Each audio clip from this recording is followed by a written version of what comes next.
السلام عليكم ورحمة الله. وأخيرا حلقة حلم أشرف، الحلقة الأولى من الموسم الثاني صارت هلأ متاحة على مواقع قصة عشق.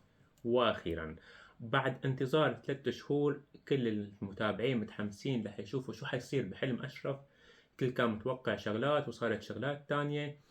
طبعا في شخصيات جديدة نزلت، هي 5 شخصيات. طبعا أنا ما تابعت الحلقة كاملة، تابعت نصف الحلقة لأن الحلقة مدتها ساعتين و36 دقيقة، تقريبا 3 ساعات يعني، فبدها وقت طويل لحتى الواحد يشوفها. فراح أحكي شوي عن الشخصيات يلي نزلت وشوي عن الأحداث يلي صارت بدون حرق. أو إذا ما كنت متابع الحلقة الأولى فتابع الحلقة الأولى بعدين ممكن ترجع للفيديو. طبعا شخصيات 5 جديدة نزلت لمنتصف الحلقة الأولى. رح نبلش بالشخصية الأولى وهي الأهم، هي شخصية خضر. خضر كان صديق يعقوب بابا، كان هو مع الأيتام بس ترك الأيتام لأنه ارتبط بعلاقة حب وتزوج، فلهذا الشيء غير موجود بقوانين الأيتام، فلهيك تركهم. نفس الشيء أو نفس الشيء اللي كان رح يصير مع أشرف لما حب نيسان وكان رح يترك الأيتام بسببها، بس هذا الشيء ما صار بسبب الأحداث اللي صارت بالمسلسل. خضر رح يكون واقف بجانب أشرف بكل قوته.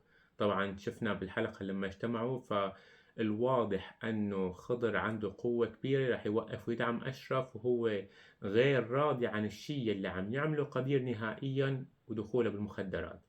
طبعا أشرف بعد ما خرج من السجن بسبب تغيير إفادة شيدام، وهي شهدت أنه هو ما قتله، ما قتل نعمت بشكل إرادي، هو كان دفاعا عن النفس بسبب الصور اللي تصورتها شيدام وقت هي عم تقتل مساعدة. طبعا مين التقط الصور؟ ما باعتقادي أنه أشرف بيعرف هذا الشخص، لأنه شفناه بقاعة المحكمة كان متفاجئ. فهذا الشخص يا راح يكون خضر يا أما حيكون شخص تاني عم يساعد أشرف دون ما يعرف.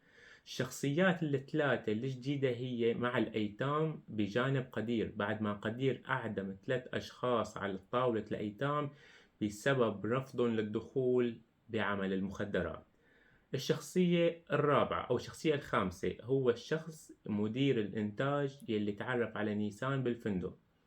بعتقد هذا الشخص رح يكون في له عداوة كتير كبيرة مع أشرف وغيره، لأن شكله هو حابب نيسان أو رح يحبه، وهذا الشيء أكيد ما رح يرضي أشرف. فحنشوف حلقات حماسية جدا. طبعا الحلقة الثانية رح يتم عرضها يوم 24 الشهر يلي هو الأربعاء القادم. رح ننزل آخر توقعات، التسريبات، الصور الحصرية بقناتنا.